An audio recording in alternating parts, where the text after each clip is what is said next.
Islamic, Urdu, Beta, like, share, comment, subscribe. ونصلي على رسوله الكريم أما بعد بسم الله الرحمن الرحیم صلح حدیبیہ اور حضرت ابو جندل رضی اللہ تعالی عنہ اور ابو بصیر رضی اللہ عنہ کا واقعہ۔ سن 6 ہجری میں حضور اکرم صلی اللہ علیہ وسلم عمرے کے ارادے سے مکہ مکرمہ تشریف لے جا رہے تھے۔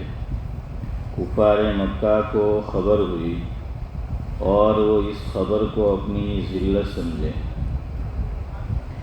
اس لیے مزاحمت کی اور حدیبیہ میں آپ کو رکنا پڑا۔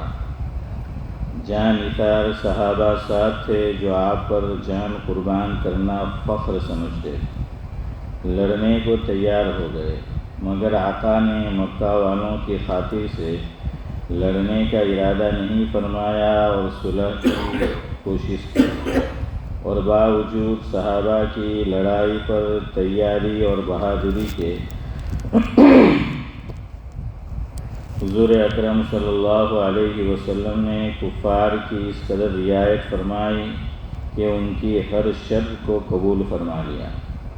صحابہ کو اس طرح دب کر صلح کرنا بہت ہی ناگوار تھا، مگر حضور اکرم صلی اللہ علیہ وسلم کے ارشاد کے سامنے کیا ہو سکتا تھا کہ جان نثار تھے اور فرما بردار۔ اس لیے حضرت عمر رضی اللہ عنہ جیسے بہادروں کو بھی دبنا پڑا۔ صلح میں جو شرطیں طے ہوئی ان شرطوں میں ایک یہ شرط تھی کہ کافروں میں سے جو شخص اسلام لائے اور ہجرت کرے، مسلمان اس کو مکہ مکرمہ واپس کر دے، اور مسلمانوں میں سے خدا نخواستہ اگر کوئی شخص مرتد ہو کر چلا آئے تو وہ واپس نہ کیا جائے۔ یہ صلح نامہ ابھی تک پورا لکھا بھی نہیں گیا تھا کہ حضرت ابو جندل رضی اللہ عنہ ایک صحابی تھے جو اسلام لانے کی وجہ سے طرح طرح کی تکلیفیں برداشت کر رہے تھے اور زنجیروں میں بندھے ہوئے تھے۔ اسی حالت میں گرتے پڑتے مسلمانوں کے لشکر میں اس امید پر پہنچے کہ لوگوں کی حمایت میں جا کر اس مصیبت سے چھٹکارا پاؤں گا۔ ان کے باپ سہیل نے جو صلح نامے میں کفار کی طرف سے وکیل تھے اور اب تک مسلمان نہیں ہوئے تھے، فتح مکہ میں مسلمان ہوئے۔ انہوں نے بیٹے کو تماچے مارے اور واپس لے جانے پر اصرار کیا۔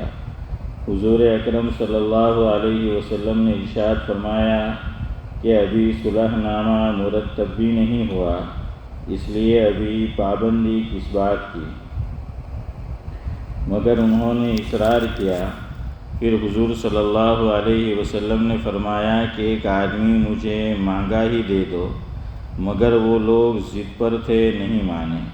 حضرت ابو جندل رضی اللہ عنہ نے مسلمانوں کو پکار کر فریاد بھی کی کہ میں مسلمان ہو کر آیا اور کتنی مصیبتیں اٹھا چکا، اب واپس کیا جا رہا ہوں۔ اس وقت مسلمانوں کے دلوں پر جو گزر رہی ہوگی اللہ تعالیٰ ہی کو معلوم ہے، مگر حضور کے ارشاد سے واپس ہوئے۔ حضور صلی اللہ علیہ وسلم نے تسلی فرمائی اور صبر کرنے کا حکم دیا اور فرمایا کہ ان قریب حق تعالیٰ شانہ تمہارے لیے راستہ نکالیں گے۔ صلح نامے کے مکمل ہو جانے کے بعد ایک دوسرے صحابی حضرت ابو بصیر رضی اللہ عنہ بھی مسلمان ہو کر مدینہ منورہ پہنچے۔ کفار نے ان کو واپس بلانے کے لیے 2 آدمی بھیجے۔ آقا نے حسب وعدہ واپس فرما دیا۔ حضرت ابو بصیر رضی اللہ عنہ نے عرض بھی کیا کہ یا رسول اللہ، میں مسلمان ہو کر آیا، آپ مجھے دشمنوں کے پنجے میں پھر بھیجتے ہیں۔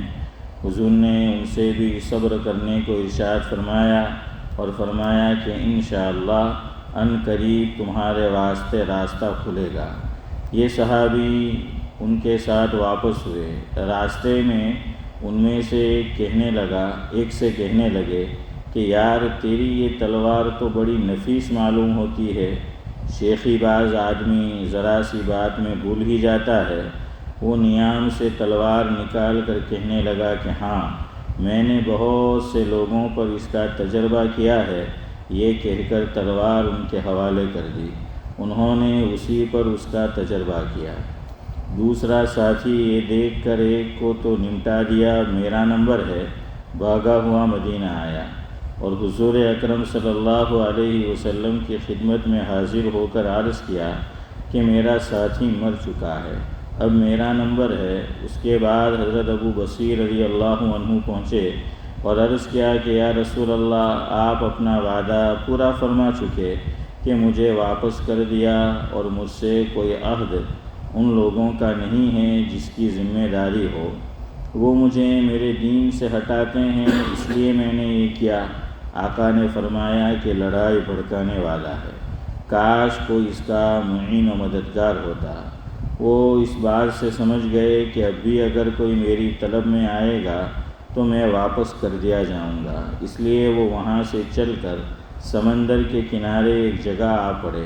مکہ والوں کو اس قصے کا حال معلوم ہوا تو حضرت ابو جندل رضی اللہ عنہ بھی، جن کا قصہ پہلے گزرا، چھپ کر وہیں پہنچ گئے۔ اسی طرح جو شخص مسلمان ہوتا وہ ان کے ساتھ جا ملتا۔ چند روز میں یہ ایک مختصر سی جماعت ہو گئی۔ جنگل میں جہاں نہ کھانے کا کوئی انتظام، نہ وہاں باغات اور آبادیاں، اس لیے ان لوگوں پر جو گزری ہوگی وہ تو اللہ ہی کو معلوم ہے۔ مگر جن ظالموں کے ظلم سے پریشان ہو کر یہ لوگ بھاگتے تھے، ان کا ناطقہ بند کر دیا۔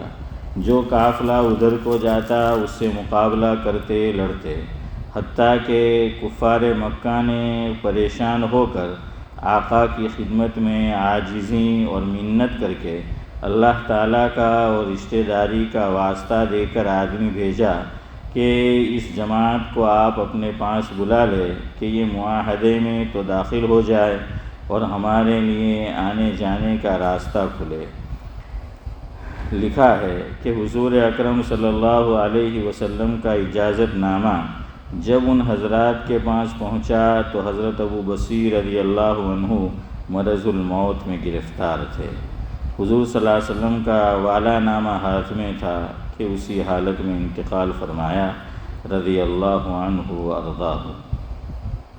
فائدہ: آدمی اگر اپنے دین پر پکا ہو، بشرطے کہ دین بھی سچا ہو، تو بڑی سے بڑی طاقت اس کو نہیں ہٹا سکتی، اور مسلمان کی مدد کا تو اللہ تعالیٰ کا وعدہ ہے، بشرطے کہ وہ مسلمان ہو۔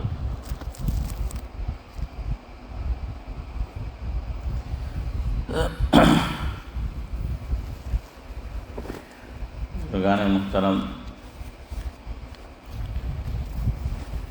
میں تو یہ سمجھ رہا تھا کہ مغرب بعد ہوگی تعلیم، لیکن ہمارا اشرف بھائی نے کرسی اور مائک رکھ دیا، تو میں نے کہا کہ چلو بسم اللہ کرتے ہیں، اس لیے کہ اسکول کی چھٹیاں ہیں۔ نہیں، وہ ٹھیک کیا آپ نے، ویسے ہی میں کہہ رہا ہوں، تو اس لیے کہہ رہا ہوں، اس کی وجہ آپ آگے سنیں گے تو پتہ چلے گا۔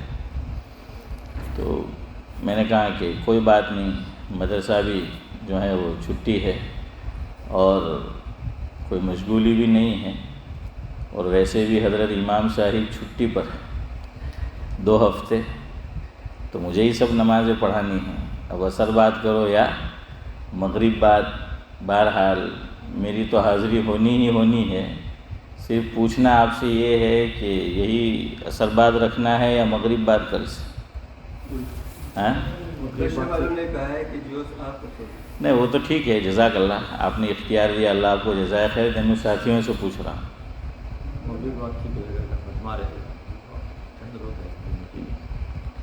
مجمع کی تو ہمیں ضرورت ہی نہیں ہے، ایک آدمی بھی شوق سے بیٹھا ہو تو ہمارے لیے وہ 1000 کے برابر ہے، اور سننے والے گھروں پہ سنتے ہیں۔ یہ مجمع کی بات چھوڑو، ایک بڑے لوگوں کو مجمع چاہیے، ہم چھوٹے لوگوں کو صرف آپ چاہیے۔ مجمع کا کیا کرنا ہے؟ دین کی بات پہنچانی ہے، ایک آدمی ہو کہ 1000 آدمی ہو، تو جو طلب سے بیٹھے گا تو ہم کہیں گے میں تو اس لیے پوچھ رہا ہوں کہ کھانے کا ٹائم ہوتا ہے، تو بھائی اگر آپ لوگ عصر بعد کھانے کے عادی ہو تو پھر مغرب بعد یہ مقصد تھا پوچھنے کا. کیا کرنا ہے؟ چلیں مشورہ کر لیجیے. کل آپ کی جو بھی مشورے میں باتیں ہو، میں عصر بعد بھی تیار ہوں، مغرب بعد بھی. کرسی رکھ دینا بس اور مائک، تو میں سمجھ جاؤں گا. عصر سے پہلے ہے تو عصر بعد بیٹھ جاؤں گا، اور وہاں نہیں تو پھر مغرب بعد، کیونکہ شیخ زمن مغرب بعد کہہ رہے ہیں. چلے بہرحال جو بھی ہو. ایک چیز جو میں محسوس کر رہا ہوں پچھلے کچھ دنوں سے، تو اس تعلق سے کچھ باتیں عرض کرنی ہیں. ورنہ ویسے تو آج پیر کا دن ہے اور سورہ فاتحہ کے تعلق سے کچھ باتیں ہم پیش کرتے ہیں. وقت رہا تو وہ بھی انشاءاللہ کریں گے. اتنا کرو بھائی، قریب قریب آ جاؤ، جتنے بھی بیٹھے ہیں دور ذرا قریب آ جاؤ، ہے نا، کہ وہ ذرا قریب قریب بیٹھے ہو تو اچھا لگتا ہے. اور ادب بھی یہ ہے تعلیم کا، تعلیم کے حلقے کا، کہ بھائی قریب قریب بیٹھے. اکبر الہ آبادی مرحوم کا نام بھی اور تذکرہ بھی آپ نے خود مجھ سے بارہا سنا ہے.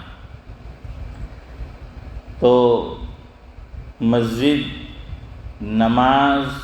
نمازی اور اس پر ملنے والے اخروی انعامات، اس کو انہوں نے منظوم بیان کیا ہے.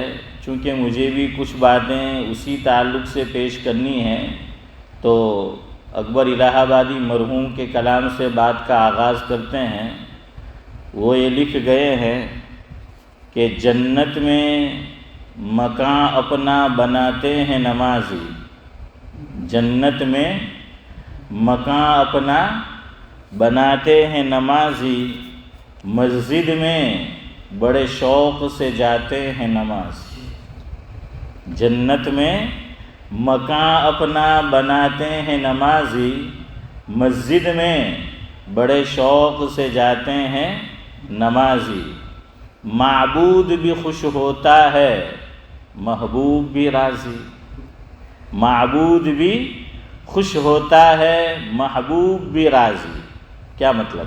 معبود یعنی اللہ، اور محبوب یعنی حضور اکرم صلی اللہ علیہ وسلم کی شخصیت اور ذات گرامی.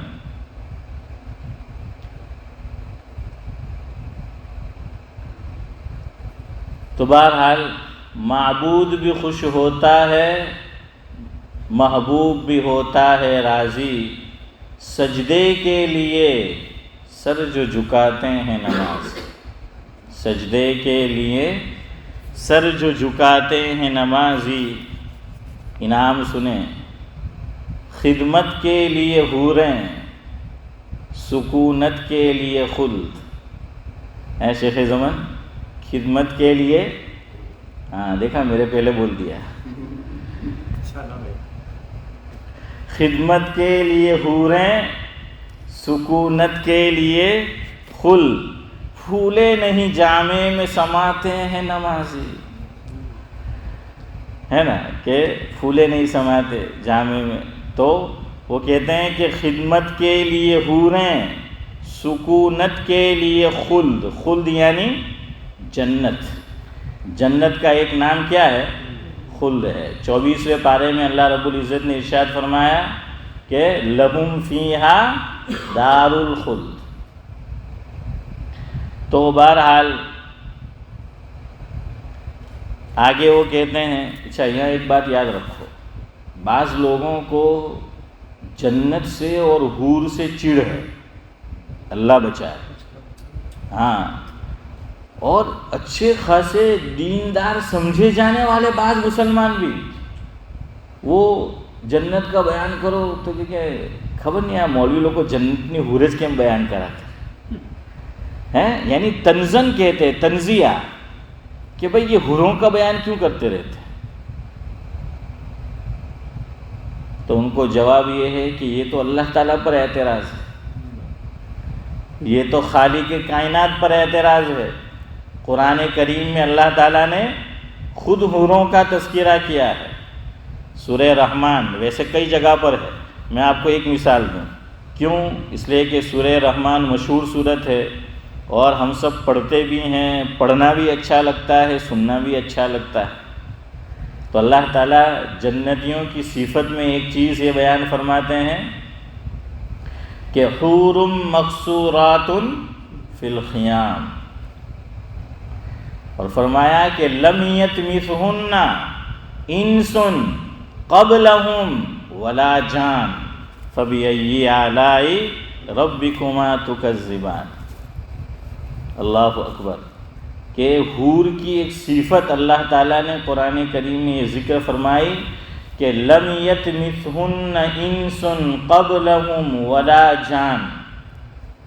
حنیف بھائی کیا فرمایا کہ حور کی ایک صفت یہ ہے کہ اس کو جس کو ملے گی اس سے پہلے نہ کسی انسان نے چھوا ہے نہ جن نے چھوا.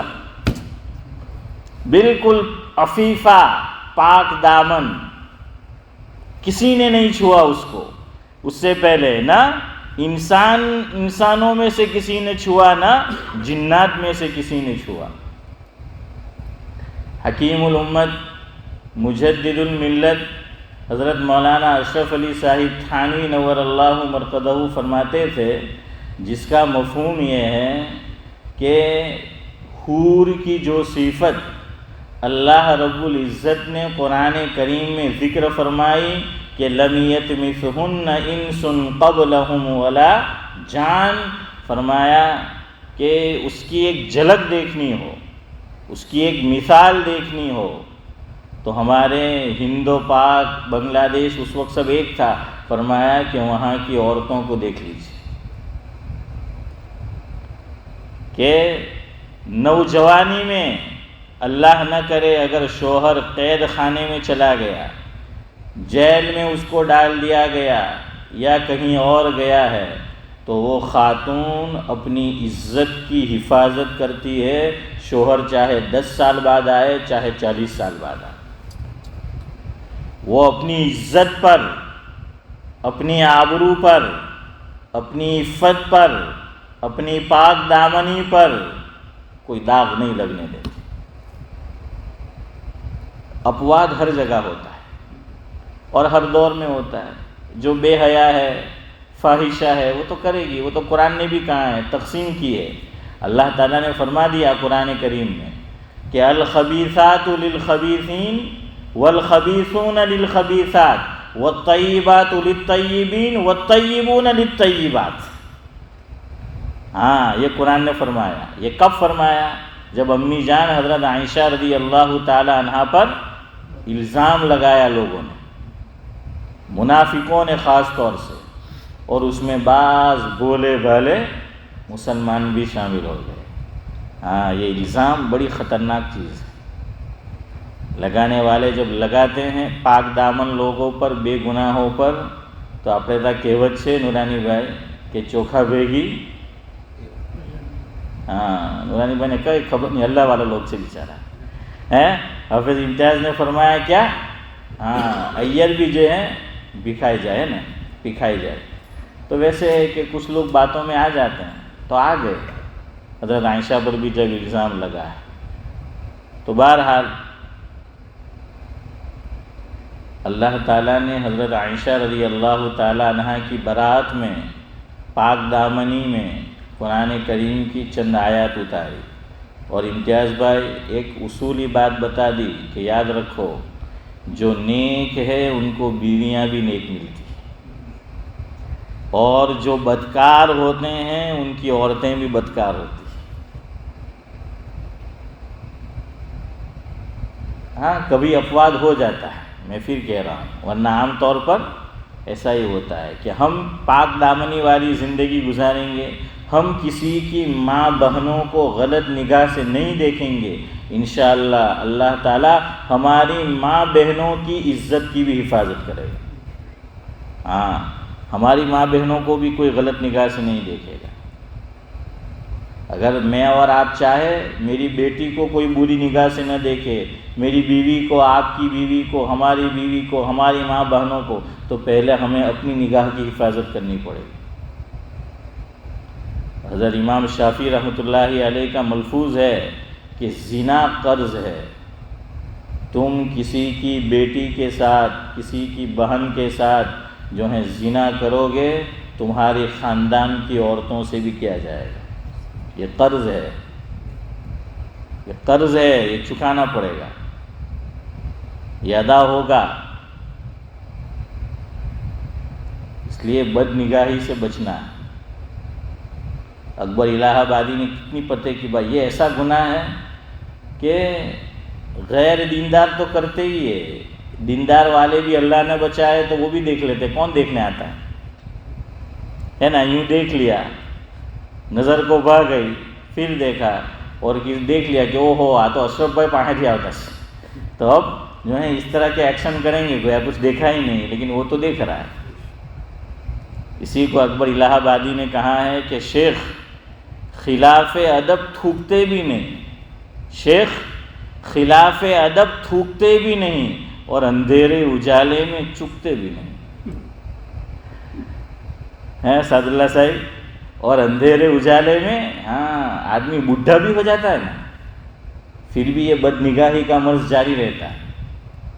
60 سال کا ہو گیا، 70 سال کا، لیکن ہر اسٹریٹ میں جا رہا ہے، شاپ میں جا رہا ہے، اسٹریٹ میں چل رہا ہے، آئے گا دیکھے گا، یہ جب تک اللہ نہ بچے۔ یہ اکبر کہہ رہے ہیں کہ اللہ جو ہے نہ بچائے۔ اور آج تو ماحول ایسا ہے، ہم موبائل میں دن بھر ایسی ایسی چیزیں دیکھتے ہیں، ایسا پہناوا ہے، ایسا کھانا ہے کہ بس اب تو نوجوان اور بوڑھوں کو بھی اتنی ہی اپنی نگاہوں کی حفاظت کی ضرورت ہے۔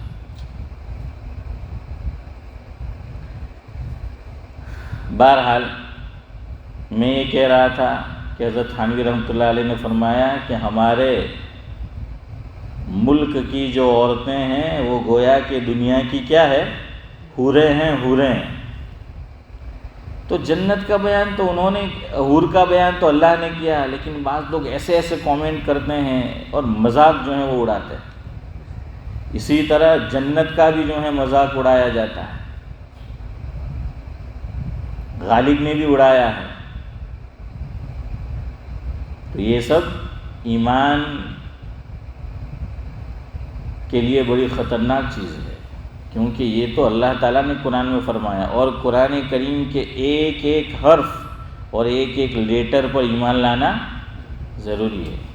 قرآن نے کہہ دیا حور ہے، کیسا ہے نہیں معلوم ہمیں، حضور نے جتنا بتایا وہ معلوم ہے، ورنہ جنت کی نعمتوں کے بارے میں سورہ الف لام میم سجدہ میں اللہ رب العزت نے ایک بات بتا دی ہے جنت کی نعمت کے بارے میں۔ یاد رکھو، جمعہ کو میں وقتاً فوقتاً پڑھتا رہتا ہوں فجر میں، آپ سنتے ہیں، اس میں دوسرے رکوع میں اللہ رب العزت ارشاد فرماتے ہیں کہ فَلَا تَعْلَمُ نَفْسٌ مَّا أُخْفِيَ لَهُم مِّن قُرَّةِ أَعْيُنٍ۔ اور حضور نے اسی بات کو جو اللہ تعالیٰ نے قرآن کریم میں ارشاد فرمائی ہے اپنے انداز میں یوں بیان فرمایا حدیث پاک میں کہ مَا لَا عَيْنٌ رَأَتْ وَلَا أُذُنٌ سَمِعَتْ وَلَا خَطَرَ عَلَىٰ قَلْبِ بَشَرٍ او کما قال علیہ الصلاۃ والسلام، کہ اللہ فرماتے ہیں کہ تمہارے لیے جنت میں ہم نے کیا کچھ نعمتیں رکھ چھوڑی ہے، کوئی نفس اس کو نہیں جانتا، کسی آنکھ نے دیکھا نہیں، کسی کو نہیں پتا۔ اور حضور نے فرمایا کہ ما لا عین رات، کسی آنکھ نے نہیں دیکھا جنت میں کیا ملنے والا ہے، ولا اذن سمعت، کسی کان نے نہیں سنا، ولا خطر علی قلب بشر، کسی دل پر اس کا وہم و خیال اور گمان بھی نہیں گزرا۔ یہ حضور نے فرما دیا۔ یہ میں اس لیے کہہ رہا ہوں، ابھی ایک کلپ آئی تھی میرے اوپر، تو ایک خاتون ایک مولانا صاحب کا انٹرویو کر رہی ہے اور جنت کا مذاق اڑا رہی ہے، حوروں کا مذاق اڑا رہی ہے۔ میں نے سنا وہ، اس لیے میں کہہ رہا ہوں، اور مسلمان ہیں اور مذاق اڑا رہی ہے۔ اب پرابلم یہ ہوتا ہے کہ ہر عالم بھی اتنا جید الاستعداد نہیں ہوتا کہ وہ ہر سوال کا جواب فوری طور پر دے سکے۔ اس میں علماء کی بھی کمزوری ہے، کوتاہی ہے۔ نہیں معلوم تو بتا دے کہ بھائی نہیں معلوم، اللہ تعالیٰ نے جاننے والے رکھے ہیں، وہ جواب دیں گے، الٹا سلٹا جواب دینے کی کیا ضرورت ہے؟ اور ہمارے لیے تو نبی کا اسوہ اور نمونہ ہے، حضور سے سوال پوچھا اور کسی مسلمان نے نہیں، دوسرے مذہب والے نے، تو حضور نے یہ فرمایا مفہوم یہ مجھے نہیں معلوم، میں جبریل کو پوچھ کے بتاؤں گا۔ جبریل جب تشریف لائے تو جبریل سے پوچھا، جبریل نے فرمایا مجھے نہیں معلوم، اللہ سے پوچھ کے بتاؤں گا۔ یہ بالکل صحیح روایت ہے 16.5 آنا کی۔ خالی میں اشارہ کر دوں، سوال کیا تھا؟ حضرت موسیٰ علیہ السلام پر ایمان رکھنے والے ایک شخص نے پوچھا تھا کہ زمین کا سب سے بہتر ٹکڑا اور جگہ کون سی ہے؟ کوئی مشکل سوال ہے؟ کیا پوچھا کہ بھائی زمین کا سب سے بہتر ٹکڑا یہ کون سا ہے، جگہ کون سی ہے؟ حضور نے فرمایا نہیں معلوم۔ یہ مجھے آپ کو علماء کو سبق دینے کے لیے تھا، ہر آدمی ہر بات نہیں جانتا۔ خیر بہرحال بات کہیں سے کہیں نکل گئی، تو میں نمازی پہ آپ کو سنا رہا تھا۔ آگے وہ لکھتے ہیں، کہتا ہے دروازے پہ داروغ جنت، کہتا ہے دروازے پہ یہ داروغ جنت، ہٹ جاؤ کہ فردوس میں جاتے ہیں نمازی، ہٹ جاؤ کہ فردوس میں جاتے ہیں نمازی۔ ظہر و سحر و عصر مغرب و عشاء کو، ظہر و سحر، سحر یعنی فجر، سحر یعنی فجر۔ رمضان میں ہم جو کھانا کھاتے ہیں روزہ رکھنے سے پہلے اس کو کیا بولتے ہیں؟ سحری، تو یہی سحر، تو اس لیے یہ لفظ استعمال کیا کہ ظہر و سحر و عصر و مغرب و عشاء کو اللہ کے دربار میں جاتے ہیں نمازی۔ اور آگے وہ کہتے ہیں ڈرتے ہیں قضا ہونے سے، نماز قضا ہونے سے ڈرتے ہیں، قضا ہونے سے مٹتے ہیں ادا پر، مٹتے ہیں ادا پر، جاں اپنی نماز میں لڑاتے ہیں نماز، جان اپنی نماز میں لڑاتے ہیں نمازی، یعنی قضا نہیں ہونے دیتے۔ آخری مصرع ہے، سجدے کا نشان چاند سا روشن ہے جبیں پر، سجدے کا نشان چاند سا روشن ہے جبیں پر، حوران بہشتی کو لبھاتے ہیں نماز۔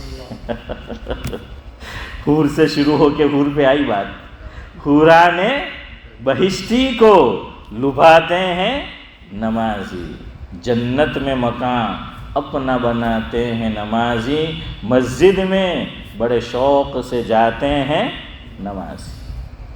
لیکن یہی کہنا ہے اب مسجد میں شوق سے نہیں آتے نمازی، یہی رونا رونا تھا۔ خاص کر فجر میں آپ دیکھو دن بدن اشرف بھائی صفیں کم ہوتی جا رہی ہے۔ ہماری مسجد میں الحمدللہ پورا سال 2-2.5 صفیں تو ہوتی ہے بلکہ زیادہ، لیکن اب دن بدن ہم دیکھ رہے ہیں کہ 1.5 صف اب ہو رہی ہے، فجر میں نمازی نماز میں نظر نہیں آتی۔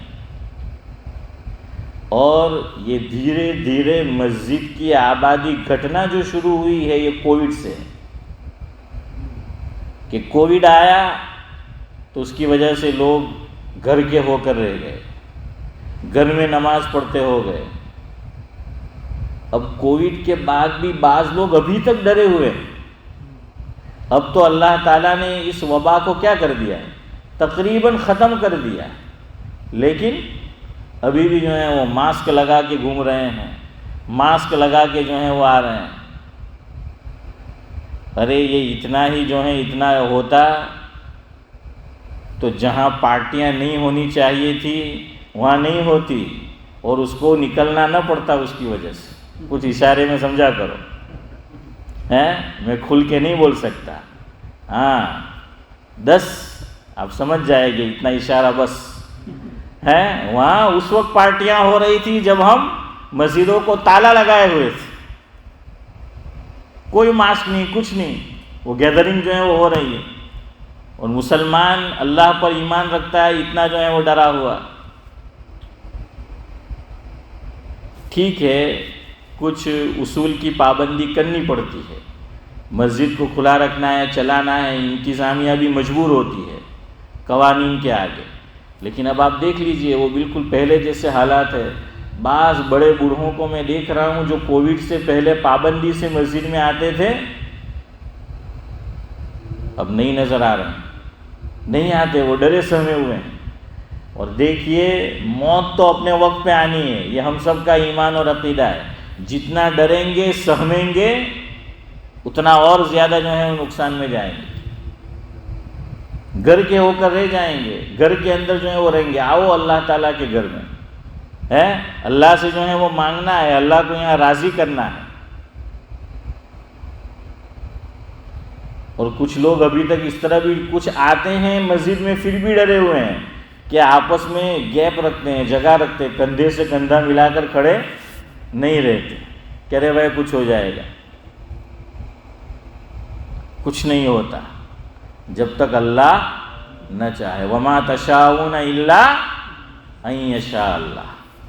ہاں ظاہری طور پر جو کچھ کرنا تھا وہ ہم نے کیا، میں نے بھی کیا، آپ نے بھی کیا، لیکن اب وہ چیز ختم ہو چکی ہے۔ دماغ پر سوار کر کے جو ہے گھومو گے پھرو گے کچھ نہیں ہوگا۔ تو بھائی مسجدوں میں آنا شروع کرو، مسجد میں آ کر جو ہے وہ نماز پڑھو، اور خاص طور سے فجر اور عشاء کی نماز، چونکہ یہ جو ایام چل رہے ہیں دو نمازیں بہت بھاری ہیں ہم سب پہ۔ ایک عشاء کی نماز چونکہ وہ لیٹ ہوتی ہے، اور ایک امتیاز بھائی فجر کی نماز چونکہ وہ جلدی ہوتی ہے۔ ایک نماز لیٹ ہے ایک جلدی ہے، اس لیے میں یقیناً یہ چیز مانتا ہوں کہ یہ مشکل ہے۔ دیکھیے اسی لیے حضور نے ظہر کی نماز کے متعلق نہیں فرمایا، مغرب کی نماز کے متعلق جو ہے وہ نہیں فرمایا، لیکن فجر کی نماز کے متعلق جو ہے فرمایا، عصر کی نماز کے متعلق فرمایا۔ بخاری شریف کی حدیث ہے، حضور نے فرمایا من صلی البردین دخل الجنہ او کما قال علیہ الصلاۃ والسلام، کہ جو مسلمان مفہوم ہے دو ٹھنڈی نمازوں کو اپنے وقت پہ پڑھے گا، مسجد میں ادا کرے گا، اللہ اسے جنت نصیب فرمائے۔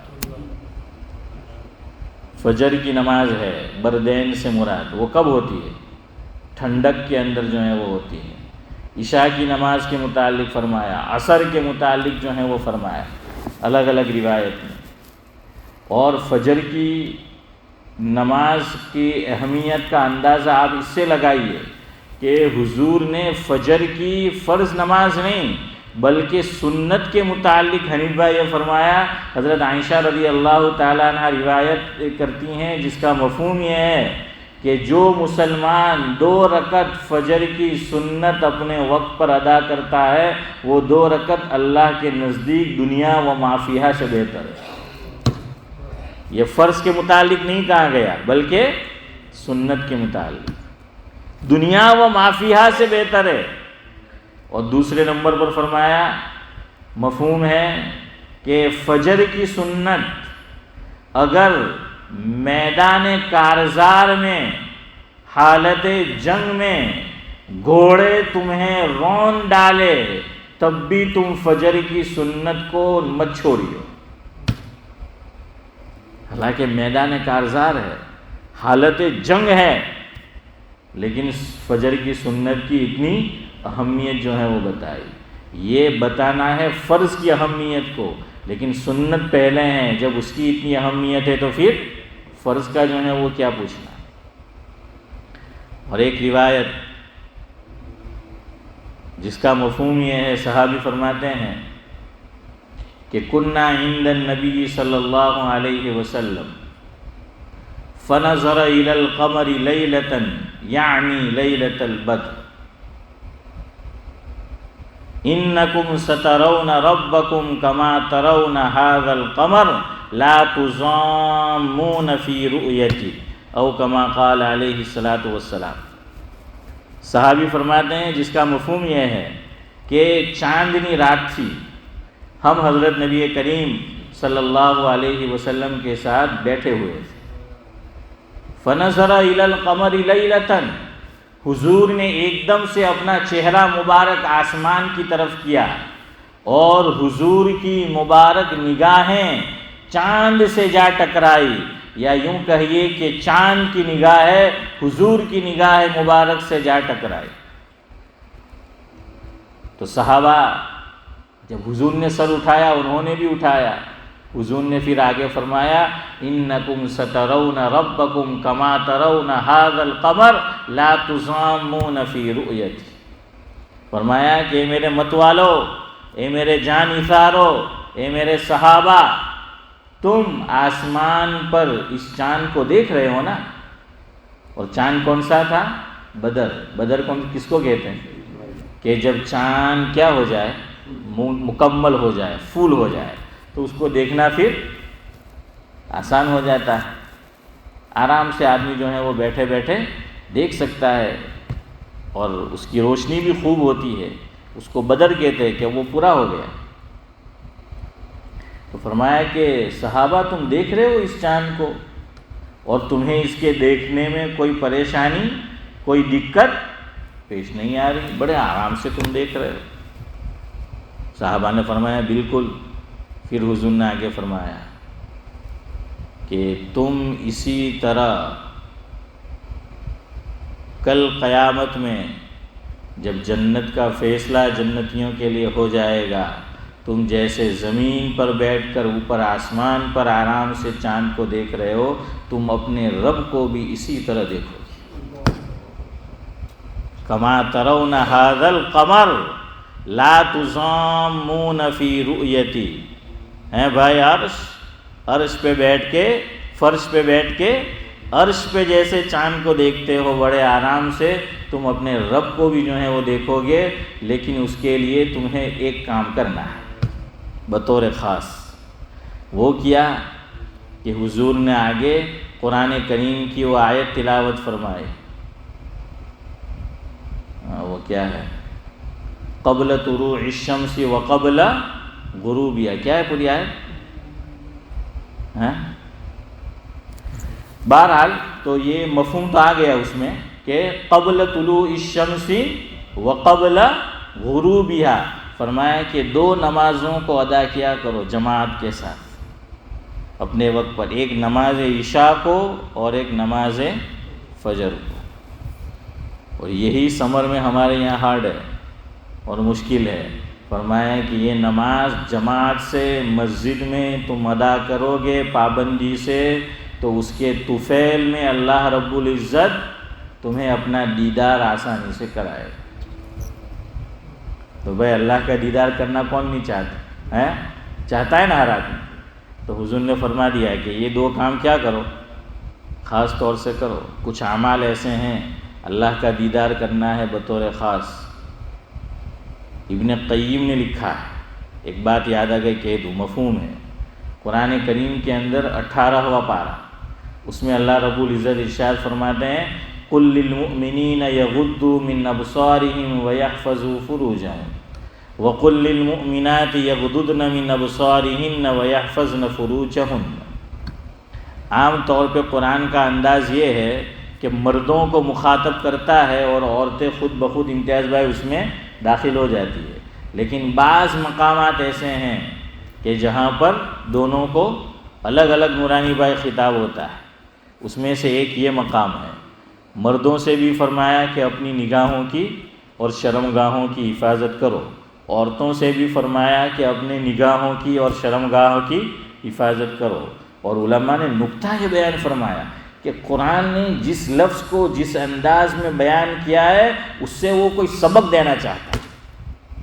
اللہ چاہتا تو یوں بھی کہہ سکتا تھا کہ اپنی شرمگاہ کی حفاظت کرو اور نگاہ کی حفاظت کرو، لیکن پہلے نگاہ کا بتایا کہ قُلْ لِلْمُؤْمِنِينَ يَغُضُّوا مِنْ أَبْصَارِهِمْ وَيَحْفَظُوا فُرُوجَهُمْ،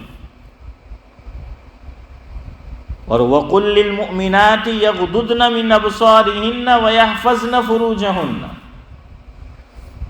اس میں کوئی راز ہے، اس میں کوئی اہم سبق مجھے اور آپ کو دینا ہے۔ فرمایا کہ مومنین اور مومنات اپنی نگاہوں کی اور شرمگاہوں کی حفاظت کرو۔ فرمایا کہ buy one get one free ہے، اگر نگاہ کی حفاظت کرو گے شرمگاہ کی حفاظت خود بخود ہو جائے، ہے نا؟ آدمی کو شہوت کب چڑھتی؟ یہاں ایک بات یہ بھی سمجھو، بعض ماڈرن لوگ مسلمان ہیں، وہ حضرت ہمارے مہمان جو آئے تھے اور جو ان کا بیان ہوا، بڑی اچھی بات کی انہوں نے، ہے نا، کہ خوش ہو کے اسلام کو مانو، آدھا تیتر آدھا بٹیر مت کرو، ہے۔ تو کچھ لوگ مسلمان ہیں لیکن کہتے ہیں کہ نہیں ہم تو اپنی عورتوں کا چہرہ کھلا رکھیں گے، پردے کے ہم قائل نہیں ہیں، کیونکہ چہرے کا پردہ نہیں ہے ان کے، کہ پردہ تو دل کا ہونا چاہیے۔ ارے اللہ کے بندے، دل آلریڈی پردے میں ہے، دل تو آلریڈی پردے میں اللہ نے رکھا ہے، تو اس پردے کو پردے کی کیا ضرورت ہے؟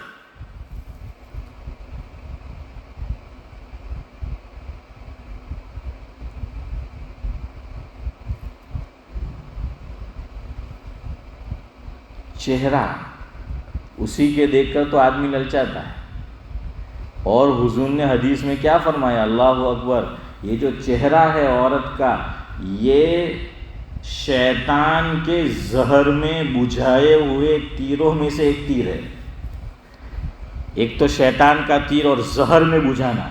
پہلے کیا کرتے تھے، کسی دشمن کا کام محی الدین بھائی تمام کرنا ہو تو زہر میں بجھاتے تھے۔ وہ ابو لولو جو مجوسی تھا، پارسی، اور اس نے حضرت عمر رضی اللہ تعالیٰ عنہ پہ جو حملہ کیا ہے تو اس نے خنجر کو کیا کیا تھا، زہر میں بجھایا تھا۔ بجھانے کا مطلب وہ آنکھ کو بجھانا وہ نہیں ہوتا ہے، سمجھ آیا کہ نہیں؟ ہاں، تو وہ پھر اس کا اثر ڈبل ہو جاتا تھا۔ ایک تو ویسے ہی خنجر تیز ہو تو وہ اثردار ہوتا ہے، اور پھر زہر کے اندر جو ہے اس کو بجھایا گیا ہو تو اور اس کا اثر ڈبل ہو جاتا ہے۔ تو فرمایا کہ یہ تیر ہے، اچھے لوگ اس سے پھر خطا کھا جاتا ہے۔ پھر بعض گھرانے میں نہ ہونے کی چیز ہوتی ہے، بوڑھا آدمی ہے، سسر بن گیا، نانا دادا، لیکن اپنے گھر کی عورت کو جو اس کے لیے حرام ہے نہ کرنے کی چیز کرتا ہے۔ کیوں؟ نگاہوں کی حفاظت نہیں کرتا۔ پھر اسے تمیز نہیں رہتی یہ میری بہو ہے یا میری بیٹی ہے، تمیز نہیں رہتی، بھول جاتا ہے۔ داماد وہ بھی اگر نہیں کرے گا حفاظت، اور ساس اگر میک اپ کرتی ہے، بن ٹھن کے رہتی ہے، شیطان اسی راستے سے آتا ہے۔ نہ ہونے کے قصے پھر ہوتے ہیں، کیوں؟ یہ بد نگاہی کا نتیجہ ہے۔ خیر، بہرحال مجھے بتانا یہ تھا، ابن قیم نے بڑی اچھی بات لکھی۔ قرآن شریف آپ کھولنا، پڑھتے پڑھتے آؤ، یہ رکوع ختم ہوگا، آگے چل کر شروع ہوتا ہے اللہ نور السماوات والارض۔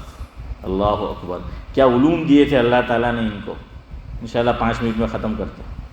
کیا علوم دیے تھے۔ ابن قیم لکھتے ہیں مفہوم یہ ہے کہ اللہ یہ فرمانا چاہتے ہیں کہ اگر تمہیں، اللہ تو نور ہے، اور تمہیں میری زیارت کرنی ہے تو جو نگاہیں پاکیزہ نہیں ہیں وہ میری زیارت نہیں کر سکتی۔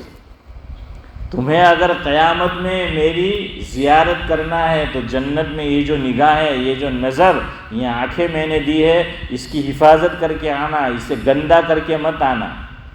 اگر یہ نگاہیں پاک ہوگی تب بھی وہی پاک نگاہیں میری زیارت کر سکتی ہے۔ وہ آگے چل کر دونوں میں جوڑ بتایا ہے کہ وہ جوڑ بتا دیا۔ تو یہاں بھی نگاہ کی حفاظت کرو گے، شرمگاہ کی حفاظت ہوگی۔ خیر، بہرحال ایک تو یہ ہے، تو بھائی فجر کی نماز مسجد میں پڑھنے کی کوشش کرے، جماعت سے کوشش کرے، اور میرا یہ پیغام گھروں میں پہنچ رہا ہو تو جو حضرات کووڈ کو عذر بنا کر گھروں میں بیٹھ گئے ہیں، بھائی مسجد کا رخ کرے۔ ہم بھی عجیب لوگ ہیں، جب مسجد میں آنے نہیں دیتے تھے تو وہی بڑے بوڑھے لڑتے تھے، اور اب مسجدیں کھل گئی ہے تو اب مسجد کا رخ نہیں کر رہے ہیں، ورنہ وہ لڑتے جھگڑتے تھے۔ دیکھیے یہ بھی بڑی عمر کے ہیں، ہمارے شیخ زمن ہیں اسماعیل چچا، اللہ تعالیٰ ان کا سایہ تعدیر جو ہے سلامت رکھے۔ عبد القادر چچا راوت پناما گئے ہوئے ہیں، تو یہ اور بھی ہیں، عبد الحفیظ بھائی، یہ ہمارے حافظ صاحب جو ہیں بیٹھے ہیں، سب بڑی عمر کے ہیں اور آ رہے ہیں۔ قرآن نے تو کیا کہا، اِنَّمَا تَكُونُوا يُدْرِككُمُ الْمَوْتُ وَلَوْ كُنْتُمْ فِي بُرُوجٍ مُّشَيَّدَةٍ۔ تم مضبوط قلعے میں بھی بند ہو تو موت آ پکڑے گی۔ خیر بہرحال تو یہ سب کووڈ کے کچھ نقصانات بھی ہیں. تو بھائی مسجد آباد رکھے تو اللہ تعالیٰ ہمارے گھروں کو آباد رکھے گا. ہم اللہ کے گھر کو آباد نہیں کریں گے اور یہ ہم خیال کر رہے کہ ہمارے گھروں میں چین ہوگا، سکون ہوگا، ہم آباد رہیں گے، نہیں. این خیالست و محالست و جنوں. اللہ کے گھر کو آباد رکھو تو ہمارے گھر آباد رہیں گے. اللہ کے گھر کو ہم ویران کریں گے تو وہاں بھی پھر چین و سکون سے وہ گھر جو ہے وہ خالی ہو. جس گھر میں چین و سکون نہیں ہے وہ ویران ہے، آبادی کے ہوتے ہوئے بھی ویران ہے. ایک تو یہ بات. دوسری، بڑا دکھ ہوتا ہے، دعوت و تبلیغ میں برسوں سے لگے ہیں ساتھی، ان کو دیکھ رہا ہوں، علماء کرام کو دیکھ رہا ہوں، دینداروں کو دیکھ رہا ہوں کہ میں بھی عمل کا محتاج ہوں، اللہ کے گھر میں بیٹھا ہوں، کسی کو طنز نہیں کر رہا، بس جو دیکھا ہے وہ بتا رہا ہوں. ہاف سلیپ پہن کے نماز پڑھنے آتا ہے، آدھی آستین. علماء نے اس کو مکروہ لکھا ہے. آدھی آستین کے ساتھ نماز پڑھنا کیا ہے؟ مکروہ ہے. اب یہی علماء ایسا لباس پہن کے مسجد میں آئیں گے، دعوت و تبلیغ کے ہمارے ساتھی جو برسوں سے لگے ہوئے ہیں وہ اس طرح کا لباس پہن کے آتے ہیں تو دوسرے دیکھ کے کیا سیکھیں گے؟ ہم نے گرمی کے لیے الگ لباس رکھا، سردی کے لیے الگ لباس رکھا، شادی میں جانے کے لیے الگ لباس رکھا، جاب پہ جانے کے لیے الگ جو ہے وہ لباس رکھا، سفر میں جانے کے لیے الگ لباس رکھا، دوستوں کے یہاں جانے کے لیے الگ لباس رکھا، فنکشن میں جانے کے لیے الگ لباس رکھا. اگر نہیں رکھا تو اللہ کے گھر میں جانے کے لیے نہیں رکھا. جب ہر جگہ کا الگ لباس ہے، اللہ کے گھر کا بھی الگ لباس ہے. قرآن کہہ رہا ہے یا بنی آدم خذوا زینتکم عند کل مسجد، کہ جب مسجد آیا کرو تو زینت حاصل کر کے آیا کرو. زینت وہ مراد نہیں ہے جو زمانہ جس کو زینت کہتا ہے، جس کو فیشن کہتا ہے، اسلام جس کو کہتا ہے وہ جو ہیں. تو مرد کو بھی پوری آستین جو ہے وہ پہننی ہے. تو بھائی ہم ہر کپڑا پہنتے ہیں، نماز کے لیے کیوں نہیں پہنتے؟ اس کے لیے کیوں کپڑے جو ہیں وہ نہیں رکھے؟ تو بھائی پوری آستین پہن کے آئے کرو. پرابلم کیا ہے ایک دوسرا کہ اب ایسے جبے مکہ اور مدینہ سے لوگ خرید کے لاتے ہیں کہ جو ہاف آستین والے ہیں. تو پرابلم وہ ہے. مجھے حضرت جی مولانا یوسف صاحب رحمۃ اللہ علیہ کا قول یاد آ رہا ہے. حضرت نے فرمایا مفہوم یہ ہے کہ کوئی اچھائی پھیلانی ہو تو یہ سینٹرل ہے مکہ مکرمہ کعبۃ اللہ، وہاں سے شروع کرو، پوری دنیا میں پھیل جائے گی. اس لیے حضرت فرماتے تھے کہ جب عربوں کو یہ کام سمجھ میں آ جائے گا یہاں کے لوگوں کو، تو پھر ہم اپنے مقصد میں بہت حد تک کامیاب ہو جائیں گے. انہی کو سمجھ میں نہیں آ رہا اب تک یہ کام. اور فرمایا کہ کوئی برائی دشمن اچھی طرح جانتا ہے، ہم ہی بھولے والے کہ دنیا میں عام کرنی ہو تو کرو اس طرح. بڑوں کی نظریں کیسی ہوتی ہے آپ کو بتاؤں. خیر وقت ہو رہا ہے، چلے کل بتاؤں گا کہ بڑوں کی نظریں کیسی ہوتی ہے. جو ہم جبے پہنتے ہیں نا تو وہ ایک چیز یہاں لٹکائی ہی ہوتی ہے. بعض لوگ جبے پہنتے وہ کیا بولتے ہیں اس کو؟ کچھ بھی نہیں بولتے. تو بہرحال وہ تو یہ آدھی آستین پہن کر مکروہ ہے. ٹھیک ہے آدمی باہر گیا ہے اور مسجد میں چلا گیا یا باہر سے یہاں آ گیا، لیکن یہ تو گھر سے ہم بن ٹھن کے تیار ہو کے آتے ہیں اور ہاف آستین سے پہنتے ہیں. الگ کپڑا رکھو، بعد میں آپ پہنو. بہت زیادہ گرمی ہے پہننے کو، نماز کے باہر منع نہیں ہے، مکروہ نہیں ہے، لیکن نماز کے لیے آؤ تو ویوستھت لباس جو ہے وہ پہن کر آؤ، معیاری لباس پہن کر آؤ. دوسرا وہ ہاف پینٹ کیا بولتے ہیں، ہاں وہ شارٹ. تو یہ بھی ہمارے خطیب پاکستان حضرت مولانا احتشام الحق تھانوی رحمۃ اللہ علیہ فرماتے تھے کہ انگریزوں نے کہا کہ ٹخنے کھول دو تو کھول دیے، شریعت نے کہا کہ گھٹنے کھول دو تو نہیں کھولے. کہ کچھ لوگ اس کو چھپا کے نماز پڑھتے ہیں تو مکروہ ہے، وہ ثواب کم ملتا ہے. حضور نے تو ایک صحابی کو فرمایا تیری نماز ہی نہیں ہوئی، اور اب سمر کے اندر یہ کرتے ہیں. اب وہ جب آپ دیکھیں بچوں کو بھی ماں باپ میں دیکھتا ہوں ایسا خرید کر دیتے ہیں کہ یہ تو نماز کے اندر سطر میں داخل ہے، ویسے بھی نماز کے باہر بھی، اور نماز میں وہ اوپر چڑھتا ہے. بعض رکن میں ہم نماز میں جاتے ہیں تو وہ چیز کیا ہوتی ہے، اوپر کو چڑھتی ہے. اچھا ایک چیز جائز بھی ہوتی ہے لیکن شایع نشان نہیں ہوتی. بعض لوگ بوڑھے ہو گئے بڑی عمر کے، یا یہ کہ علماء ہے تبلیغ میں لگے ہوئے، یہ زیبا نہیں دیتا. یہ اس طرح سے شارٹ ان کو پہننا. ذمہ دار آدمی ہیں، بڑے ہیں، سمجھدار ہے، اور ایسا لباس پہن کر مسجد میں آ جاتے ہیں نماز میں. یہ نماز کی اور ان کی شایع نشان نہیں ہے. اب نماز کے باہر جو ہیں بے شک آپ پہنا کریں، لیکن نماز میں اچھا لباس پہن کر آئے. آخری چیز ٹوپی پہننا.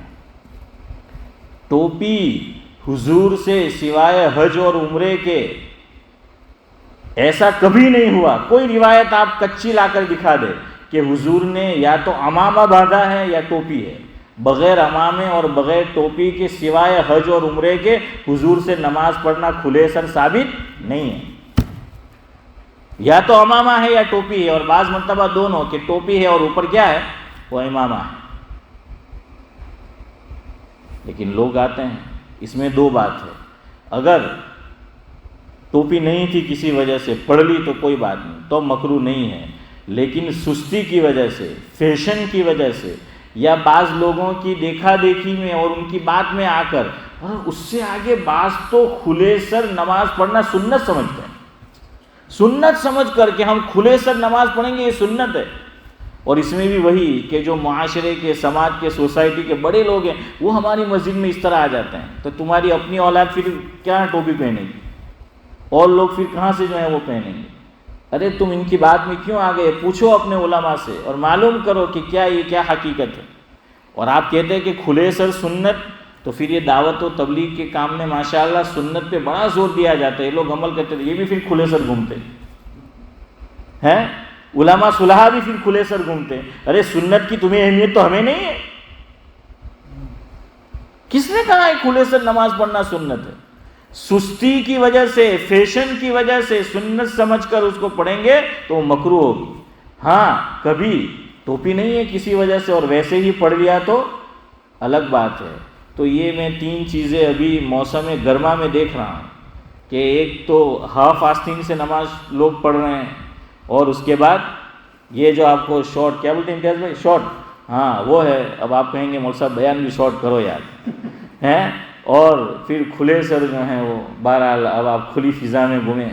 میں جو ہے وہ ختم کرتا ہوں. اللہ تعالیٰ جو کچھ کہا سنا گیا عمل کی توفیق دے. بات رہی نماز ہو جانے کی، جائز میں کسی کو کلام نہیں ہے. اور آپ کو نماز ہی جائز کرنی ہے تو پھر بنیان اور چڈا پہن کے آ جائے. شرٹ، ٹی شرٹ، جبہ کسی کی ضرورت ہی نہیں ہے. وہ جائز الگ بات ہوتی ہے، لیکن نماز کو نماز بنا کر پڑھنا الگ بات ہوتی ہے. سبحان اللہ و بحمدہ، سبحانک اللہم و بحمدک، نشہد ان لا الہ الا انت.